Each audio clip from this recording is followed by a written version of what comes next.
رسوله وقد فاز فوزا عظيما.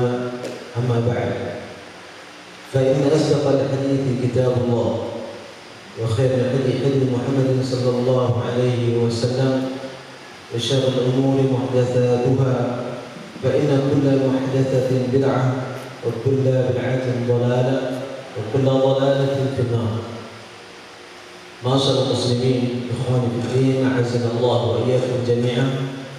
Alhamdulillah, kita bersyukur kepada Allah Subhanahu wa taala pada pagi hari ini kita semuanya Allah Subhanahu wa taala berikan karunia untuk dapat melaksanakan ibadah kepada Allah Subhanahu wa taala yang merupakan nikmat yang sangat besar.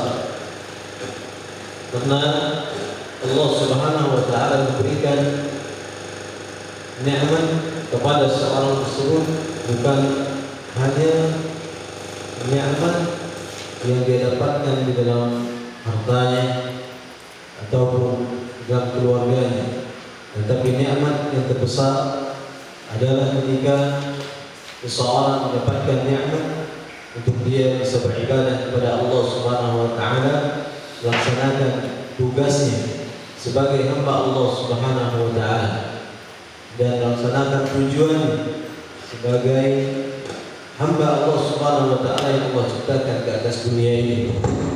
Sebagaimana Allah Subhanahu wa taala berfirman, "Wa ma khalaqtul jinna wal insa illa liya'budun." Dan tidaklah kuciptakan jin dan manusia kecuali untuk beribadah kepada Aku. Dan ini adalah tujuan dari penciptaan manusia yang Allah Subhanahu wa taala ciptakan. Dan demikian juga jin, yaitu untuk melaksanakan tujuan yang sangat mulia, menghambakan diri mereka kepada Allah Subhanahu wa taala. Akan tetapi kaum muslimin rahimani wa rahimakumullah, banyak di antara manusia yang mereka lupa akan tujuan yang terbesar ini, dan juga lupa akan nikmat yang Allah Subhanahu wa taala berikan, sehingga Allah Subhanahu wa taala mencap mereka bagaikan orang-orang yang tidak bersyukur kepada Allah Subhanahu wa taala. Padahal nikmat Allah Subhanahu wa taala begitu luas. Allah Subhanahu wa taala berfirman di dalam Al-Qur'an Al-Karim, "Wa in ta'uddu ni'matallahi la tuhsuha." Apabila kalian mencoba untuk menghitung nikmat Allah Subhanahu wa taala, kalian tidak akan bisa untuk menghitungnya. Wa innal insana lazalumun kafar. Hanya saja manusia tersebut sangat zalim dan suka mengkufuri nikmat.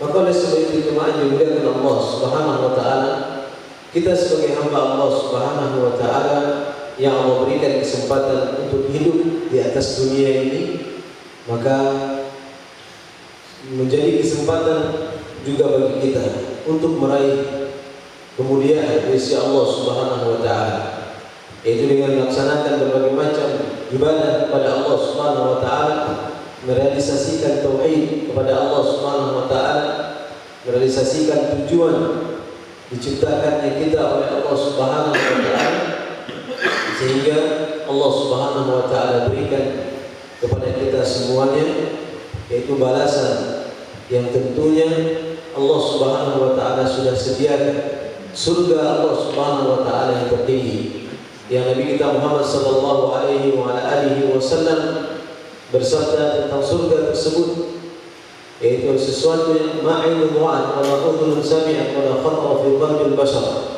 yaitu sesuatu yang tidak pernah dilihat oleh mata kenikmatannya, yang tidak pernah dengar langsung oleh telinga kenikmatan tersebut dan juga tidak pernah terlintas oleh manusia di dalam hati. Maka untuk inilah kita semuanya bersyukur kepada Allah Subhanahu wa taala atas apa-apa yang Allah Subhanahu wa taala berikan kepada kita. Jemaah yang dimuliakan Allah Subhanahu wa taala, ikhwani fillah, a'azanallah wa iyyakum jami'an. Pada pagi hari ini insyaallah taala kita akan mempelajari sedikit tentang perkara-perkara yang banyak sekali menghalangi manusia dari hidayah Allah Subhanahu wa taala. Kita ketahui bahwa manusia ini diciptakan oleh Allah Subhanahu wa taala di atas dunia ini. Di hadapan mereka ada dua perkara, imma itu hak ataupun itu adalah kebatilan. Ada di antara mereka yang menjadi pengikut kebenaran dan ada juga di antara mereka yang menjadi pengikut kebatilan. Dan ini dua keadaan manusia di atas dunia ini. Maka orang-orang yang berada di atas kebenaran mengikuti al-haq, maka mereka adalah orang-orang yang Allah Subhanahu wa taala berikan hidayah tersebut. Sedangkan mereka yang mengikuti kebatilan dan mengamalkan kebatilan tersebut, kemudian hidup di atas kebatilan tersebut, maka tentunya mereka lah orang-orang yang Allah Subhanahu wa taala sesatkan di atas dunia ini. Waliyadzubillah. Maka kaum muslimin rahimani wa rahimakumullah, kita mengetahui bahwa kebenaran itu adalah sesuatu yang datang dari Allah Subhanahu wa taala. Allah Subhanahu wa taala berfirman, "Al-haqqu min rabbika wa in takunanna minal mumtarin." Sesungguhnya kebenaran itu al-haq, itu adalah dari Rabb, maka jangan engkau menjadi orang-orang yang ragu. Kebenaran yang datang dari Allah Subhanahu wa taala, yaitu Al-Qur'an, wahyu Allah Subhanahu wa taala yang ada pada kita. Dan demikian juga sunnah Nabi sallallahu alaihi wasallam, yaitu hadis-hadis Nabi sallallahu alaihi wasallam adalah kebenaran yang mutlak bagi kita untuk mengikutinya. Dan tidak boleh seseorang untuk berpaling dari kebenaran tersebut, berpaling dari apa-apa yang datang dari Allah Subhanahu wa taala. Karena dua-duanya adalah wahyu dari Allah Subhanahu wa taala dan itulah sumber dari kebenaran, yaitu Al-Qur'an was sunnah Rasulullah sallallahu alaihi wasallam. Maka oleh sebab itu Allah Subhanahu wa taala berfirman tentang Al-Qur'an ini, "Inna hadzal Qur'an yahdi lillati hiya aqwam." Sesungguhnya Al-Qur'an ini menunjuki kepada jalan yang benar-benar lurus. Bahwa Allah Subhanahu wa taala juga menyebutkan, "Wa imma ya'tiyannakum minni huda faman tabi'a hudaya fala khaufun 'alaihim wa la hum yahzanun." Maka barang siapa yang datang petunjuk kepadanya dan dia mengikuti petunjuk tersebut, maka dia tidak akan pernah merasa takut dan juga tidak akan pernah merasa sedih. Dan demikian juga Allah Subhanahu wa taala berfirman, "Wa imma ya'tiyannakum minni hudan faman tabi'a hudan fala yadhillu wa la yashqa." Maka barang siapa yang mengikuti petunjuk yang datang dariku, maka sungguh mereka itu tidak akan disesatkan dan juga tidak akan hidup di atas kesengsaraan. Maka kaum muslimin, jemaah yang dimuliakan Allah Subhanahu wa taala, maka kebenaran dari Al-Qur'an Al-Karim itu kalam Allah, maka ini adalah yang wajib bagi kita semuanya untuk mengikutinya. Karena apabila kita tidak mengikuti kebenaran tersebut, apabila kita tidak mengikuti Al-Quran tersebut, maka kita akan masuk kepada kebatilan. Dan demikian juga wahyu yang kedua, yaitu adalah sunnah Nabi sallallahu alaihi wasallam, yang wajib bagi kita untuk mengikutinya. Karena dia adalah wahyu dari Allah Subhanahu wa taala. Rasulullah sallallahu alaihi wasallam diberikan oleh Allah Subhanahu wa taala as-sunnah. Allah Subhanahu wa taala berikan kepada Nabi kita Muhammad sallallahu alaihi wasallam yaitu al-hikmah, yaitu adalah as-sunnah. Dan Rasulullah sallallahu alaihi wasallam tidaklah berbicara dengan hawa nafsunya, Akan tetapi apa yang disampaikan oleh Nabi sallallahu alaihi wasallam adalah wahyu dari Allah Subhanahu wa taala. Wa ma yantiqu 'anil hawa in huwa illa wahyu yuha. Tidaklah Muhammad tersebut berbicara dengan hawa nafsunya saja, akan tetapi yang disampaikannya adalah sesuatu yang diwahyukan oleh Allah Subhanahu wa taala kepadanya. Dan Rasulullah sallallahu alaihi wasallam juga bersabda, "Ala utitul Qur'an wa mislah." Sungguh aku diberikan Al-Quran dan yang semisal dengannya, yaitu As-Sunnah. Maka orang-orang yang mengikuti Sunnah Nabi sallallahu alaihi wasallam, maka tentu mereka adalah orang-orang yang selamat. Sebagaimana Rasulullah sallallahu alaihi wasallam bersabda dalam hadis yang diriwayatkan oleh Imam Ahmad rahimahullah taala dan lainnya, bahwa Rasulullah sallallahu alaihi wasallam bersabda dalam hadis dari Ibn bin Thaliyah radhiyallahu anhu, Nabi sallallahu alaihi wasallam mengatakan, "Man ya'isminkum ba'di fasayara ikhtilafan katsira, fa'alaikum bisunnati wa sunnati al-khulafa' ar-rasyidin al-mahdiyyin min ba'di, 'addu 'alaiha bin nawajid." Nabi sallallahu alaihi wasallam bersabda, barang siapa yang hidup di antara kalian sepeninggalku nanti, maka sungguh dia akan melihat perselisihan yang banyak. Maka berpegang teguhlah kepada sunnah. Alaikum bisunnati. Berpegang teguhlah kalian kepada sunnah dan sunnah khulafa' ar-rasyidin al-mahdiyyin min ba'di, dan sunnah para sahabat yang diberikan petunjuk setelah, dan gigitlah dengan gigi geraham kalian. Dan ini adalah perintah dari Nabi sallallahu alaihi wasallam agar kita mengikuti sunnah beliau, berpegang dengan sunnah Nabi sallallahu alaihi wasallam. Bahkan di dalam Al-Qur'anul Karim Allah Subhanahu wa taala juga menyebutkan, "Wa ma atakumur rasul fakhudhuhu wa ma nahakum 'anhu fantahu." Dan apapun yang datang dari Rasul sallallahu alaihi wasallam maka ambillah, dan apapun yang dilarang oleh Rasul sallallahu alaihi wasallam maka tinggalkanlah. Dan ini isyarat dari Allah Subhanahu wa taala kewajiban atas setiap orang yang mengaku bahwa dia adalah umat Muhammad sallallahu alaihi wasallam untuk berpegang dengan sunnah Nabi sallallahu alaihi wasallam, karena dua ini adalah sumber dari kebenaran dan sumber dari hidayah tersebut. Maka barang siapa yang berpaling dari sumber kebenaran ini atau sumber hidayah ini, maka dia jatuh kepada kebatilan. Maka jemaah yang dimuliakan oleh Allah Subhanahu wa taala, maka ketika seseorang yang ingin mendapatkan hidayah dari Allah Subhanahu wa taala, mendapatkan petunjuk dari Allah Subhanahu wa taala, mendapatkan jalan kebenaran, maka kewajiban bagi dia adalah untuk berpegang dengan Al-Quran dan Sunnah Nabi sallallahu alaihi wasallam. Karena inilah jalan yang akan mengantarkan dia kepada kebenaran. Dan kita mengetahui bahwa al-haq itu adalah satu saja, bahwa al-haq dia tidak berbilang, bahwa kebenaran itu cuma satu. Allah Subhanahu wa taala menyebut, "Hadza shiratal mustaqim fattabi'uhu wa la tattabi'us subula fatafarraqa bikum an sabilihi." Sesungguhnya ini adalah jalanku yang lurus, maka ikutilah jalan ini, dan janganlah kalian ikuti jalan-jalan yang lain yang akan memecah belah kalian dari beragama kepada Allah Subhanahu wa taala. Dan ini kewajiban bagi kita dan juga pengetahuan bagi kita semuanya bahwa jalan kebenaran atau al-haq itu cuma satu, tidak berbilang. Maka disebutkan oleh para ulama, al-haqqu wahid wa la yata'addad, bahwa kebenaran itu cuma satu dan dia tidak berbilang, yaitu adalah jalan yang mengantarkan kita kepada Allah Subhanahu wa taala, yang dibawa oleh Rasulullah sallallahu alaihi wasallam dan dipraktikkan oleh para sahabat radhiyallahu anhum ajma'in. Dan inilah yang kita minta kepada Allah Subhanahu wa taala, ihdinas siratal mustaqim.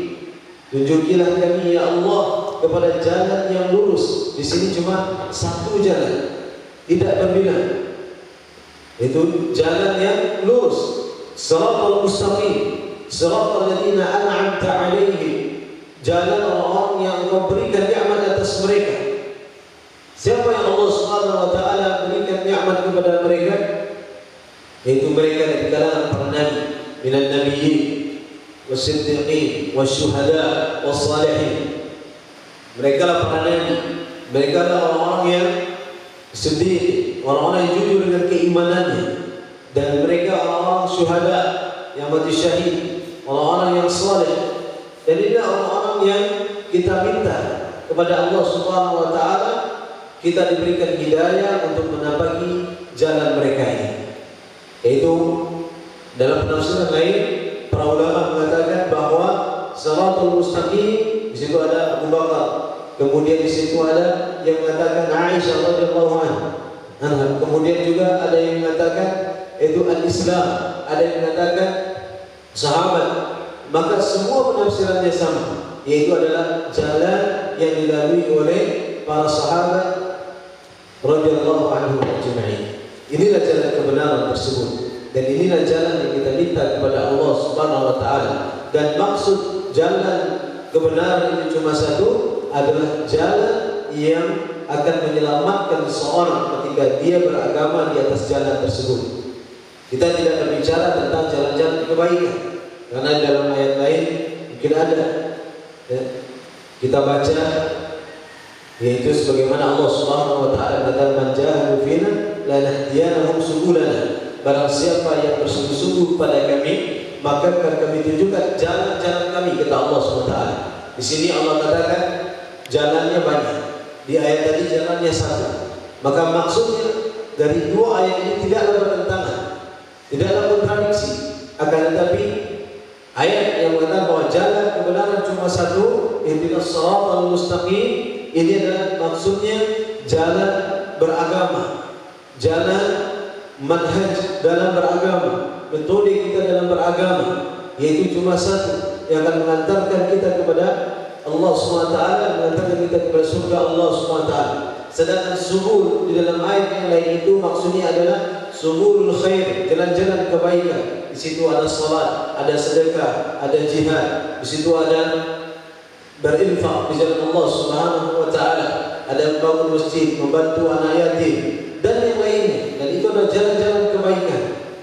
Akan tapi kita berbicara bahwa jalan kebenaran, jalan al-haq yang akan mengantarkan seorang kepada surga Allah Subhanahu wa taala adalah jalan yang dilalui oleh Rasulullah sallallahu alaihi wasallam dan jalan yang dilalui oleh para sahabat radhiyallahu anhum ajma'in. Maka kaum muslimin rahimani rahimakumullah, ketika kita sudah mengetahui bahwa inilah kebenaran tersebut, maka salah satu kaidah dalam kita mengetahui bahwa itu kebenaran adalah seperti yang kita sebutkan tadi. Yang pertama, bahwa jalan kebenaran itu satu, dia tidak berbilang.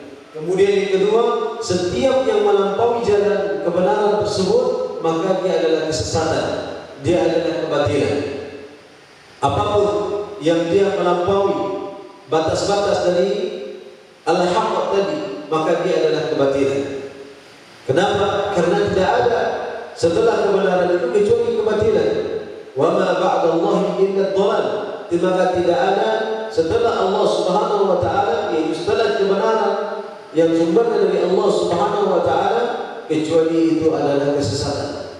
Maka barang siapa yang dia keluar dari Al-Qur'an, keluar dari sunnah Rasulullah sallallahu alaihi wasallam, kemudian keluar dari jalannya para sahabat radhiyallahu anhum ajma'in, maka mereka adalah orang-orang yang jatuh kepada kesesatan. Sebagaimana Rasulullah sallallahu Allah Subhanahu wa taala berfirman di dalam Al-Quran bahwa Allah Subhanahu wa taala mengatakan, "Wa may yushaqiqir rasul min ba'di ma tabayyana lahu al-huda wa yattabi' ghayra sabilil mu'minin nuwallihi ma tawalla wa nuslihi jahannam wa sa'at masira." Dan barang siapa yang menyelisih Rasul setelah jelas bagi dia petunjuk, setelah jelas datang kepada dia kebenaran, dan mengikuti jalan yang bukan jalannya orang-orang mukmin, menyelisih jalannya para sahabat radhiyallahu anhum ajma'in, maka kami palingkan mereka ke mana berpaling dan kami lemparkan mereka ke dalam neraka jahanam, dan itu seburuk-buruk tempat kembali bagi mereka. Dan ini kesesatan. Maka apapun yang menyelisih dari Al-Quran wa Sunnah dan manhaj para salafus salih, maka dia adalah kesesatan dalam beragama. Maka oleh sebab itu kewajiban bagi kita adalah untuk berpegang dengan kebenaran tersebut. Maka muslimin rahimani wa rahimakumullah, ketika kita sudah mengetahui bahwa itu adalah kebenaran, maka kita lihat lagi bagaimana kelompok manusia ini, bahwa ada manusia yang Allah berikan petunjuk kepada kebenaran tersebut, dan ada manusia yang mereka tetap di atas kesesatannya. Sebagaimana Allah Subhanahu wa taala berfirman, "Fariqan hada wa fariqan haqqa 'alaihim ad-dhalalah." Ada sebahagian kelompok dari manusia ini yang mendapatkan petunjuk, dan ada sebagian lagi yang mereka mendapatkan atau tetap berada di atas kesesatan mereka. Maka jamaah yang dimuliakan Allah Subhanahu wa taala, kita sebagai hamba Allah Subhanahu wa taala, sebagai ahli iman, orang yang mengatakan kita beriman, orang-orang yang kita meyakini bahwa Allah Subhanahu wa taala adalah Rabb kita, bahwa Nabi Muhammad SAW adalah Rasul yang Allah utus kepada kita, dan kita yakini Islam adalah agama kita. Maka bagaimana sikap kita ketika sampai kebenaran itu kepada kita? Maka yang pertama, kewajiban bagi kita adalah untuk mengimani kebenaran tersebut, mengimani apa yang datang dari Allah, mengimani apa yang datang dari Rasulullah Sallallahu Alaihi Wasallam. Ini kewajiban kita, beriman. Tidak hanya sekedar mengetahui saja, karena banyak orang yang mengetahui kebenaran tapi dia tidak beriman dengan kebenaran tersebut. Dia mengetahui bahwa salat wajib bagi dia, dia mengetahui bahwa seseorang apabila hidup dalam sesuatu yang dilarang oleh Allah Subhanahu wa taala, seperti melakukan praktek riba, berjudi, minum minuman keras, atau yang lainnya, berbuat bid'ah, mengada-ngada dalam urusan agama ini, itu adalah kesesatan. Tetapi dia tetap berada di atas kesesatan tersebut, walaupun dia tahu, berarti dia tidak mengimaninya dengan sebenar-benarnya. Maka ahlul iman, yaitu mauqif ala ahlul iman, bahwa bagaimana sikap seorang yang beriman ketika datang kepada dia kebenaran, maka kewajibannya pertama sekali adalah mengimani kebenaran tersebut. Dia wajib untuk mengingati kebenaran tersebut. Kemudian ittiba', kemudian mengikuti kebenaran itu. Ketika datang kepada dia kebenaran, maka wajib dia untuk ikuti. Dia sami'na wa ata'na, datang dari Allah Subhanahu wa taala perintah atau larangan, atau dari Nabi Sallallahu Alaihi Wasallam, maka kewajiban bagi dia adalah untuk mengikuti kebenaran tersebut. Wa taslim, kemudian menerima dengan lapang dada kebenaran tersebut. Tidak ada rasa berat di dalam hatinya untuk kebenaran, untuk menerima kebenaran tersebut. Sebagaimana Nabi Allah Subhanahu wa taala mengatakan, "Fala wa rabbika la yu'minuna hatta dan demi Rabb, maka sesungguhnya kalian tidak ada beriman sampai kalian menjadikan aku sebagai pemutus perkara dari perkara-perkara yang kalian perselisihkan, dan tidak ada didapatkan di dalam hati kalian tersebut rasa berat dalam menerima apapun yang diputuskan oleh Rasulullah Sallallahu Alaihi Wasallam, kalian menerimanya dengan penerimaan yang baik." Dan ini adalah kewajiban bagi seorang muslim ketika dia mendapatkan kebenaran.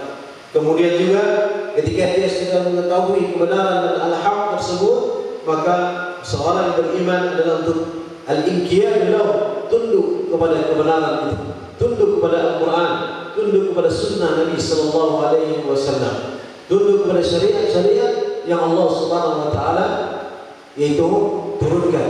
Karena inilah Islam.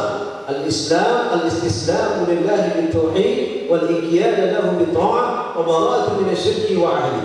Bahwa Islam adalah yaitu dia menyerahkan dirinya dengan sepenuhnya kepada Allah SWT dengan mentauhidkan Allah.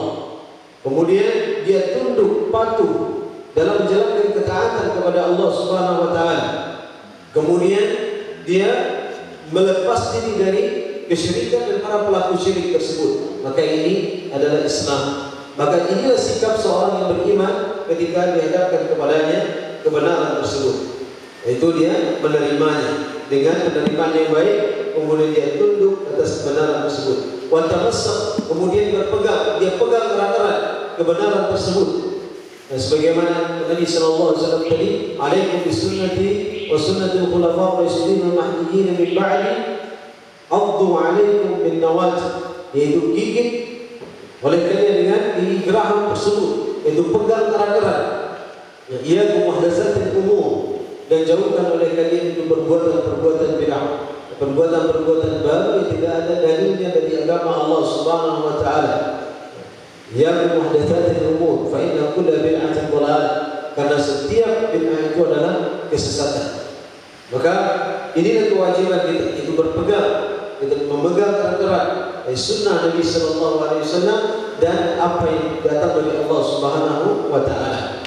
Ini sikap orang yang beriman terhadap kebenaran yang datang kepadanya. Kemudian juga sikap yang selanjutnya orang yang beriman terhadap kebenaran dan al-haq yang datang kepada dia adalah yaitu membantunya atau menolong kebenaran tersebut, membela kebenaran tersebut, membela Allah Subhanahu wa taala, membela Rasul sallallahu alaihi wasallam, membela para sahabat radhiyallahu anhum ajma'in, membela orang-orang yang mereka mendakwahkan sunnah Rasulullah SAW, membela ahlu tauhid, ahlu sunnah, menolong mereka, membantu mereka, baik itu dengan hartanya, dengan jiwanya, atau apa yang mereka bisa lakukan.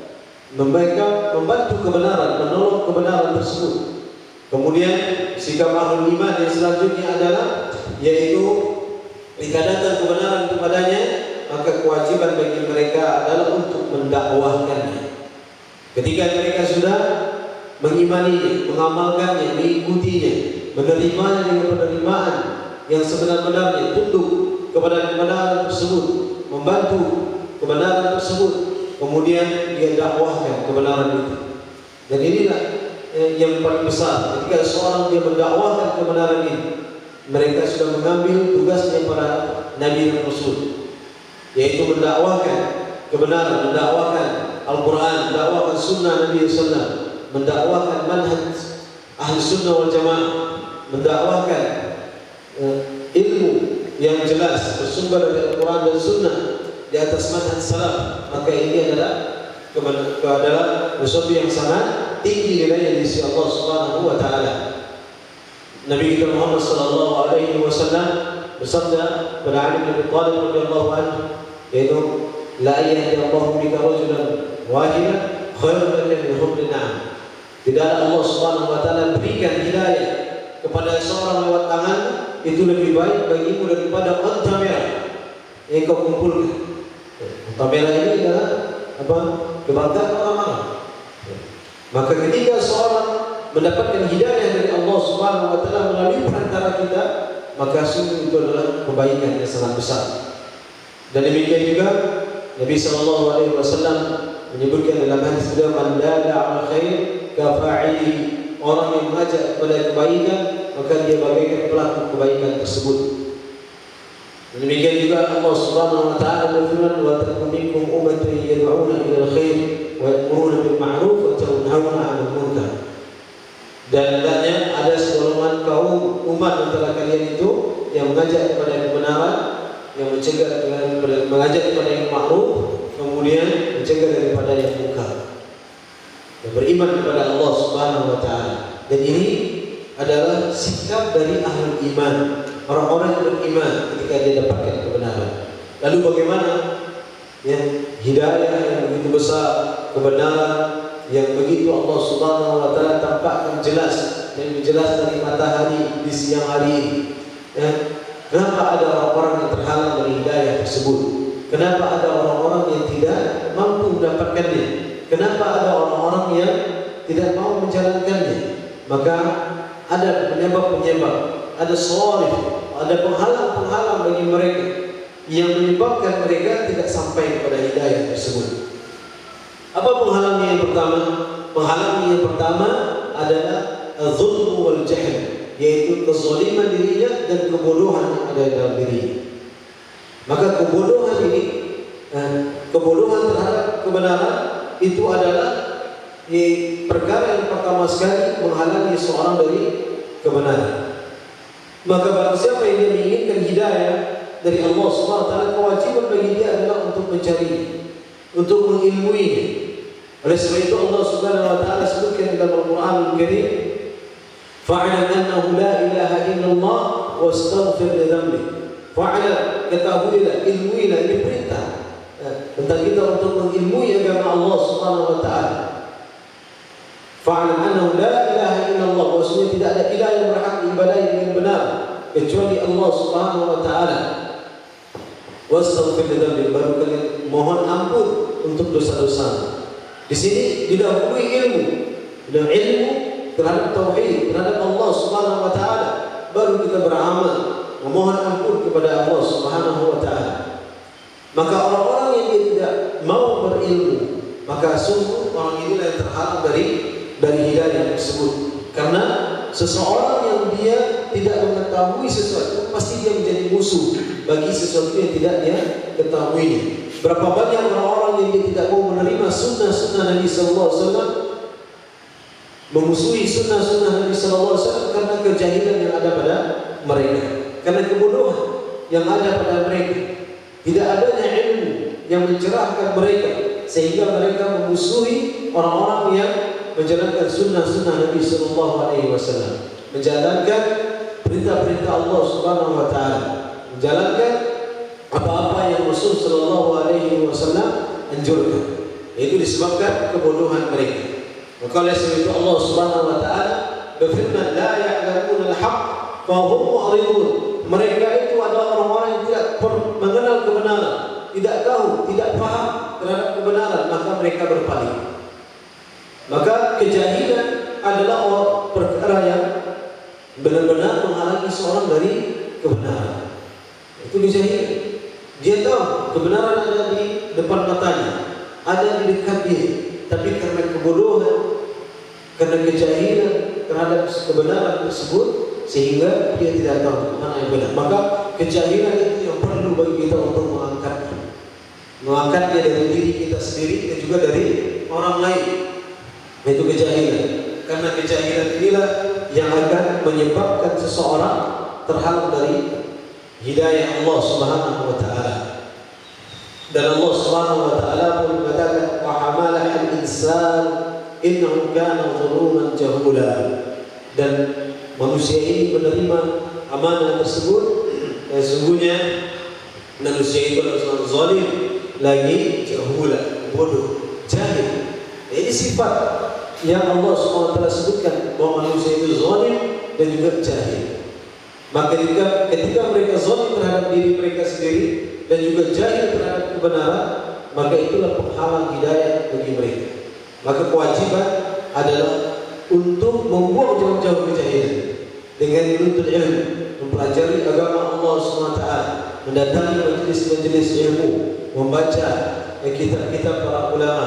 Dan ini adalah perkara yang akan menyampaikan hidayah kepada kita, dan juga menjauhkan sifat zalim yang ada di dalam diri kita ini.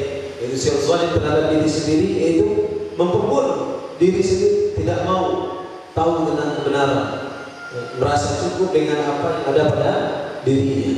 Maka ini adalah perkara yang harus berhati-hati seorang muslim dari, dan harus dia jauhkan kebodohan ini dari diri, karena inilah perkara yang akan menghalangi dia dari hidayah Allah Subhanahu wa taala.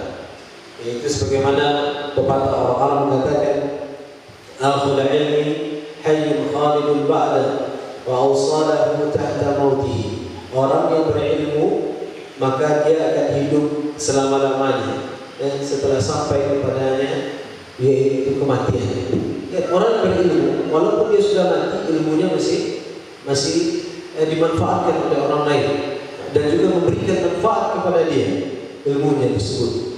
Salah satu amalan jariah yang akan terus sampai kepada seorang adalah ilmu yuntafa'u bihi, yaitu ilmu yang memberikan manfaat kepadanya.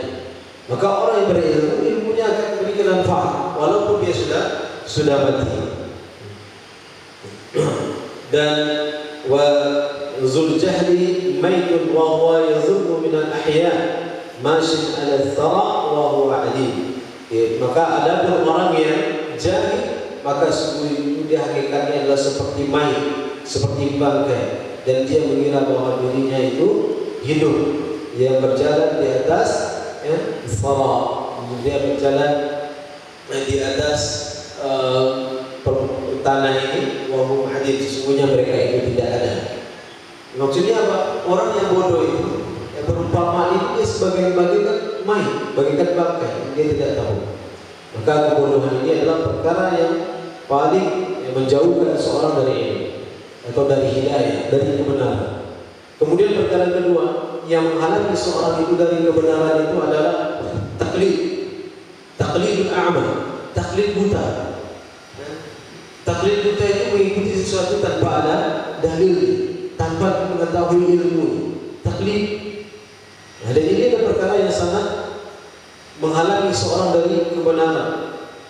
Allah Subhanahu wa taala berfirman tentang orang yang musyrik yang mengatakan, wa kadzalika ma arsalna min qablika min qaryatin min nadhir illa qala mutrafuha inna wajadna aba'ana ala ummati. Dia kata, Allah Subhanahu wa taala berfirman, dan demikian kami utus sebelum kau wahai Muhammad kepada setiap kampung tersebut seorang yang memberikan peringatan, kecuali orang-orang yang mutrafuha, maksudnya itu orang-orang yang terpandang pembesar-pembesar mereka, orang-orang yang kaya di antara mereka itu mengatakan, inna wajadna aba'ana, sungguh kami mendapatkan nenek moyang kami ini ala ummatin, seperti ini. Dia taklid kepada apa yang datang dari nenek moyangnya. Wa inna ala atharihim muqtadun, dan kami yang mengikuti apa-apa yang sudah mereka tinggalkan.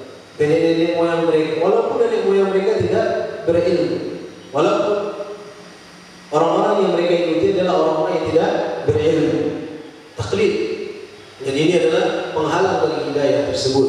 Dan demikian juga Allah Subhanahu wa taala berfirman tentang orang-orang yang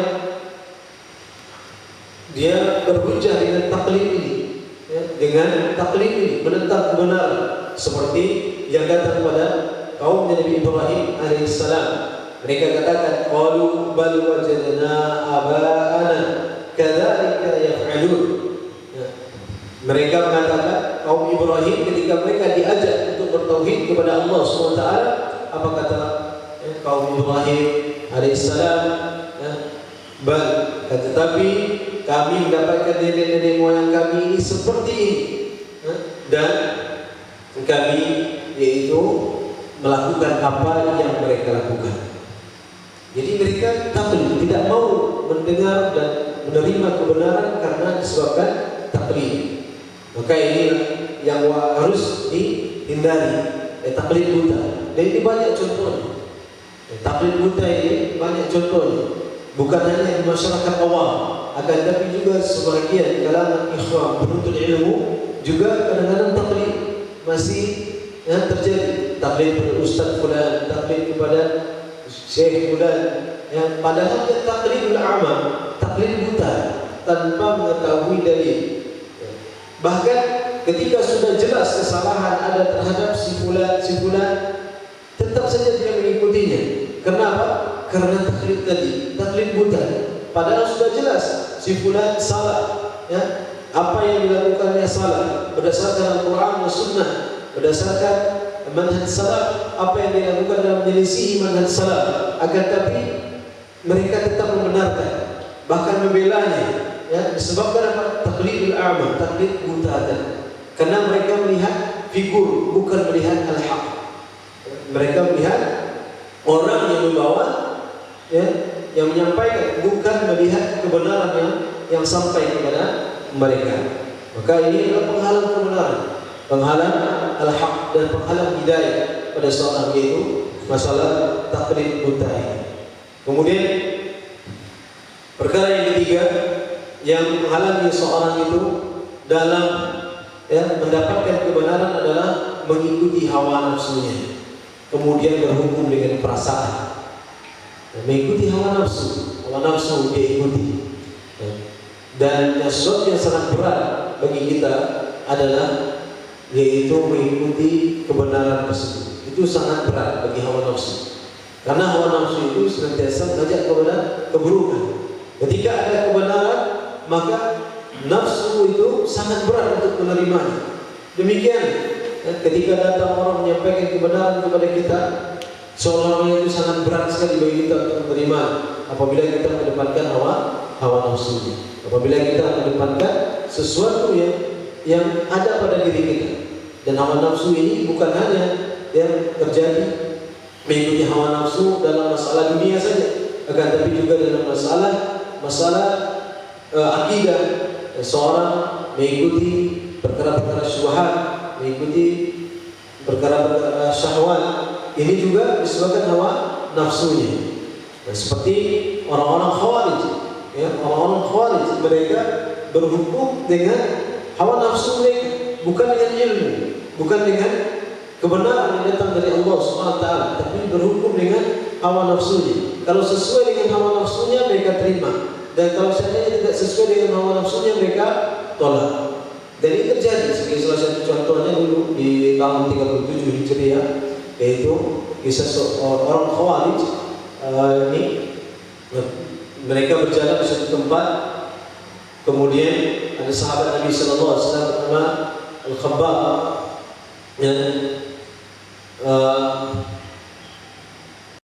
Orang Khawarij ini mereka berjalan, kemudian lewat babinya orang-orang kafir, ahli zina.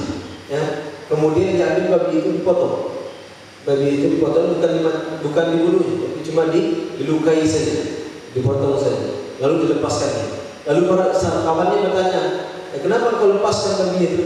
Dia katakan ini adalah babinya ahli zimah, dan ahli zimah, orang zimmi itu dia punya hak, enggak boleh kita ganggu, cuma kita lepaskan haknya.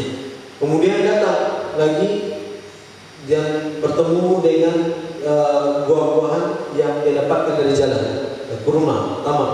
Kemudian kawannya mengambil kurma itu, lalu dikatakan, kenapa kamu ambil, kau belum minta izin? Belum minta izin. Akhirnya dia pun buang kurma itu, dia tinggalkan. Ini masalah-masalah yang berkaitan dengan perkara muamalah. Kemudian bertemu dengan sahabat Nabi Sallallahu Alaihi Wasallam, yaitu Al-Khabbab tadi. Kemudian Khabbab ini bersama dia adalah wanita, yaitu wanita, dan wanita itu sedang hamil, istrinya. Kemudian ketika orang Khawarij ini bertemu dengan Khabbab ini, dibunuhnya Khabbab itu, dibunuhnya tanpa memperhitungkan ini sahabat Nabi Sallallahu Alaihi Wasallam. Ini sahabat. Dalam masalah darah mereka bermudah-mudahan, tapi dalam masalah tamar yang kecil itu mereka sangat teliti sekali. Mereka sangat teliti dalam memberikan hak ahli zimmi, mereka sangat teliti. Akan tetapi ketika bertemu dengan seorang sahabat Rasulullah SAW, maka mereka bunuh. Bahkan ketika ada wanita itu berkata, kenapa kalian bunuh? Maka wanita itu pun dibunuhnya. Bahkan wanita yang hamil tadi dibelah perutnya dan diambil janinnya, dan janin di dalam perut wanita itu juga dibunuh. Ini orang Khawarij. Ketika dia berhukum dengan hukum, yaitu hukum hawa nafsunya, maka terjadilah kerusakan yang sangat banyak. Nah, demikian orang yang dia melenceng dari manhaj ahli sunnah wal jamaah, dari manhaj salaf, dari manhajnya para sahabat radhiyallahu anhum, cenderung mengedepankan hawa nafsunya dalam menghukumi manusia. Tidak adil dalam menghukum manusia, hanya berdasarkan perasaan saja. Maka ketika seorang itu berhukum dengan hawa nafsunya, maka jadilah itu sebagai penghalang dari kebenaran yang dia dapatkan. Maka jemaah yang dimuliakan Allah Subhanahu wa taala, disinilah kita benar-benar harus mengetahui dan harus menjadikan bahwa hati kita ini, jangan nafsu kita ini jangan kita condongkan kepada keburukan. Kemudian juga penghalang kebenaran selanjutnya adalah al-hasad, sifat hasad. Ini juga akan menghalangi seorang dari kebenaran. Dan sifat hasad ini sudah banyak orang-orang yang binasa karena sifat hasad yang ada dalam diri. Ya, hasad melihat orang lain, ya hasad kepada kawannya, hasad kepada saudaranya sendiri, hasad kepada teman pengajiannya, hasad kepada misalnya yayasan ini, kelompok ini, organisasi ini, hasad ini menghalangi seseorang dari kebenaran. Jadi sifat hasad ini wajib untuk dijauhkan, karena inilah yang mencampakkan iblis dari surga ke atas dunia yang penuh cobaan ini. Yaitu dialah penyebab iblis dikeluarkan oleh Allah Subhanahu wa taala dari surga, yaitu sifat hasad. Maka sifat hasad ini para ikhwan yang dimuliakan Allah Subhanahu wa taala wajib untuk kita jauhi. Obatnya cuma satu, yaitu ganti sifat hasad itu dengan sifat ghibah. Apa itu ghibah? Kita menginginkan seperti orang itu, tapi tanpa menginginkan kenikmatan yang ada pada orang itu hilang. Kita ingin seperti orang itu, tapi jangan kita menginginkan nikmat yang ada pada orang itu hilang. Ini cara mengganti dari sifat hasad. Kalau saya itu jauhkan. Kemudian juga yang selanjutnya yaitu sifat ghulu. Yang ghulu berlebih-lebihan dalam apa beragama ini. Ghulu kepada orang saleh, ghulu kepada seorang ustaz, seorang kiai, ghulu kepada seorang guru. Ini adalah perkara yang akan menjatuhkan orang kepada, yaitu terhalangnya dia dari hidayah Allah Subhanahu wa taala. Ghulu dalam agama juga seperti ini.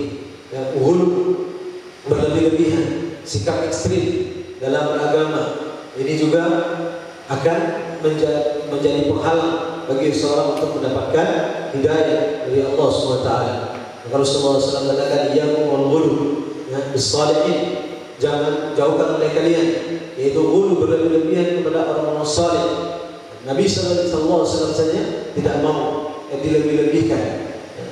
Nabi sallallahu alaihi wasallam, beliau adalah manusia terbaik, akan tetapi tidak mau dilebih-lebihkan, karena ini akan mengantarkan kepada yaitu perkara yang lebih buruk lagi, yaitu kesyirikan. Yang menyebabkan terjadinya kesyirikan pertama sekali di muka bumi ini adalah karena ghulu terhadap orang-orang saleh. Seolah-olah dia tidak memiliki dosa sama sekali. Ya, seolah-olah gurunya dilebih-lebihkan, ustadznya, pengajarnya, ghulu dalam beragama ini, dalam ghulu dengan orang saleh, atau ghulu berlebih-lebihan dalam masalah menghukumi orang. Nah, seperti orang-orang Khawarij. Siapa yang tidak berhukum dengan hukum Allah, kafir. Siapa yang tidak ikut pengajiannya, kafir. Ya, siapa yang tidak ikut kelompoknya, organisasinya, kafir. Ini ghulu dalam menghukumi manusia, atau ghulu dalam membid'ahkan. Siapa yang tidak membid'ahkan orang yang membid'ahkannya, ahli bid'ah. Ya, siapa yang tidak datang pengajiannya, majelisnya, ahli bid'ah. Ini perkara serampangan dalam menjatuhkan vonis tersebut. Maka kita tidak boleh, karena ini adalah penghalang dari hidayah, dari kebenaran tersebut. Kemudian yaitu al-kibr, sifat sombong. Penghalang hidayah, sifat sombong. Seorang apabila dalam hatinya ada sifat sombong, maka sulit bagi dia untuk mendapatkan hidayah. Kenapa? Karena ada dua orang yang tidak bisa menuntut ilmu, yaitu orang yang sombong dan demikian juga orang yang pemalu.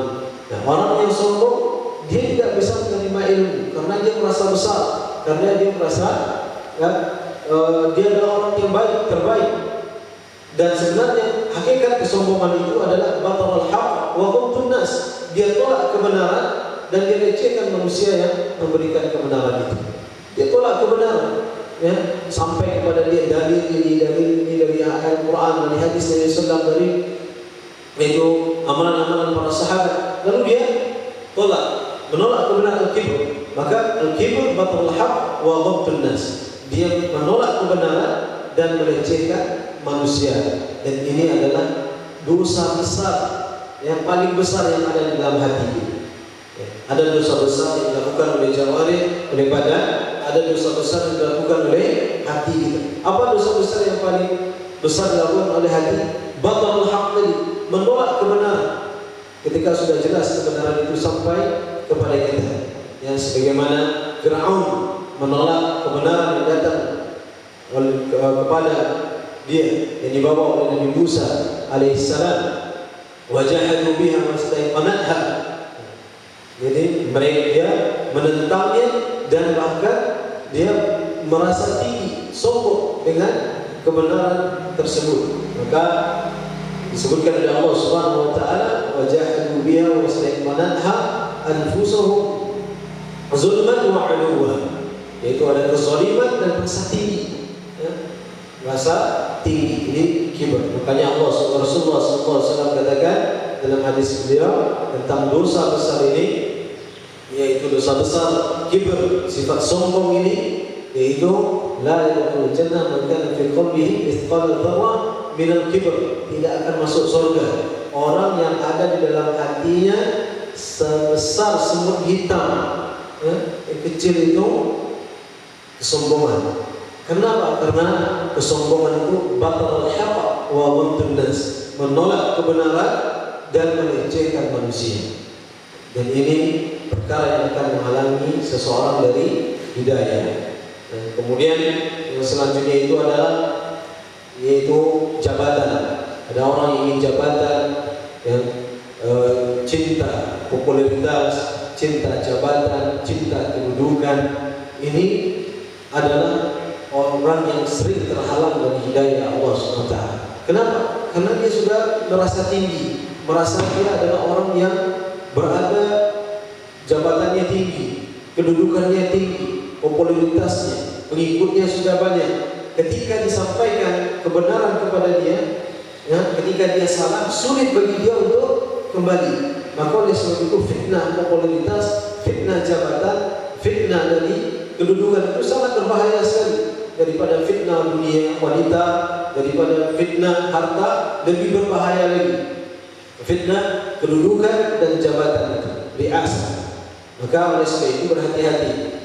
Siapa yang diberikan kedudukan, yang diberikan jabatan, yang diberikan oleh dia dapatkan jabatan dan kedudukan di tengah-tengah manusia, mendapatkan popularitas di tengah-tengah manusia, maka berhati-hati dengan masalah ini. Karena ini adalah salah satu perkara yang akan bisa menjadi sebab orang ini terhalang dari kebenaran. Kenapa? Ketika ada orang yang mengajak kepada kebenaran, menjelaskan bahwa Anda salah, Anda harus perbaiki ini, tapi kadang-kadang kalau kita sudah jabatannya tinggi, kedudukan tinggi, orang sudah manggil ulama, orang manggil sudah ustaz, orang sudah manggil dia kiai, manggil dia guru, ya, pengikutnya sudah banyak, ya, kajiannya ada di mana-mana. Kadang-kadang saat menerima kebenaran itu berat, ya, kadang-kadang menerima kebenaran itu berat. Maka oleh sebab itu kita harus perhatikan, karena ini adalah perkara yang akan menghalangi seorang dari kebenaran. Kemudian juga perkara yang selanjutnya yang menghalangi seorang dari kebenaran itu adalah mengikat kebenaran itu dengan seseorang. Maksudnya apa? Yaitu menjadikan standar kebenaran itu si fulan ini, seseorang yang tertentu. Kalau si fulan yang bicara pasti benar. Kalau si fulan yang berbicara pasti benar. Ya, walaupun dia salah, walaupun dia menjadi itu benar. Maka ini adalah yang tidak dibolehkan. Kemudian yang terakhir yaitu adalah hizbiyah. Ya, hizbiyah ini yang menghalangi seorang dari kebenaran. Perkara itu sifat hizbiyah yang ada dalam hidup diri seseorang, yaitu dia berloyalitas itu bukan di atas Al-Quran, Sunnah dan amalan para sahabat, tapi berloyalitas di atas golongan tertentu, yayasan tertentu, pribadi tertentu. Maka inilah yang akan menjadikan dia terhalang dari kebenaran tersebut. Yaitu sifat hizbiyah bukan hanya berkelompok, tapi pribadi-pribadi seseorang bisa di dalam dirinya itu ada muncul sifat hizbiyah. Syekh Rabi', ya, orang hafizahullah taala, beliau mengatakan ketika ditanya apa itu hizbiyah, maka beliau mengatakan bahwa hizbiyah itu adalah seorang menempatkan loyalitasnya bukan kepada yaitu orang kepada Al-Quran, Sunnah ataupun amalan sahabat, bukan kepada kebenaran, akan tapi loyalitasnya dan berlepas dirinya itu berdasarkan kelompok, berdasarkan pribadi-pribadi tertentu. Dan demikian juga perkataan Syekhul Islam Ibnu Taimiyah rahimahullah taala, yaitu bahwa hizbiyah adalah orang-orang yang dia berloyalitas dan berlepas dirinya bukan karena kebenaran, akan tapi karena pribadi-pribadi tertentu. Maka inilah yang tidak dibolehkan. karena ini adalah penghalang dari kebenaran tersebut. Maka oleh sebab itu, jamaah yang dimuliakan Allah Subhanahu wa taala, ikhwani fiddin, a'azzanallahu wa iyyakum jami'an. Di sini kita mengetahui beberapa perkara secara ringkas yang menghalangi seorang dari kebenaran, dan inilah yang wajib bagi kita semuanya untuk jauhkan dari diri kita, karena ini penyakit-penyakit yang sangat berbahaya yang akan merusak dan juga akan menghalangi seorang dari hidayah, dari kebenaran. Padahal hidayah dari Allah Subhanahu wa taala sangat berharga sekali, dan hidayah dari Allah Subhanahu wa taala sangat kita butuhkan, dan hidayah dari Allah Subhanahu wa taala itulah yang akan mengantarkan kita kepada keselamatan dunia dan keselamatan hidup di dalam akhirat, dan juga akan mengantarkan kita kepada surga Allah Subhanahu wa taala. Maka sangat rugi mereka yang terhalang dari hidayah Allah Subhanahu wa taala, padahal sumber-sumber hidayah tersebut ada di dekatnya. Maka oleh sebab itu, jauhkan penghalang-penghalang hidayah dari diri kita, dan mudah-mudahan Allah Subhanahu wa taala berikan kepada kita hidayahnya, tetapkan kita di atas yaitu kebenaran, di atas al-haq, di atas Al-Quran, Sunnah, dan juga di atas manhaj as-salafus salih, ahli sunnah wal jamaah. Dan tentunya kita berharap kepada Allah Subhanahu wa taala kita diberikan hidayah oleh Allah Subhanahu wa taala, yaitu sampai kita diwafatkan oleh Allah Subhanahu wa taala. Ini adalah harapan bagi setiap muslim yang dia menginginkan keselamatan dalam kehidupan dunia dan akhiratnya. Mungkin pagi hari ini inilah yang bisa kita sampaikan, dan mudah-mudahan ini bermanfaat bagi anak pribadi yang menyampaikan untuk semuanya. Dan jazakumullahu khairan katsiran pada akhwat semuanya yang sudah berikan kesempatan kepada anak untuk menyampaikan beberapa perkara yang bisa kita ambil manfaat dan faedahnya. Dan semoga Allah SWT menjadikan kita menjadi orang-orang yang senantiasa mendengarkan kebenaran dan senantiasa juga untuk mengikuti kebenaran tersebut. Ini saja, ya, semoga bermanfaat untuk semuanya. Wassallallahu ala nabiyina Muhammadin wa ala alihi wa sahbihi wasallam, wa akhiru da'wana alhamdulillahirabbil alamin. Dan kita tutup dengan doa kafaratul majlis. Subhanallah wa bihamdika, asyhadu an la ilaha illa anta, astaghfiruka wa atubu ilaik. Assalamualaikum warahmatullahi wabarakatuh.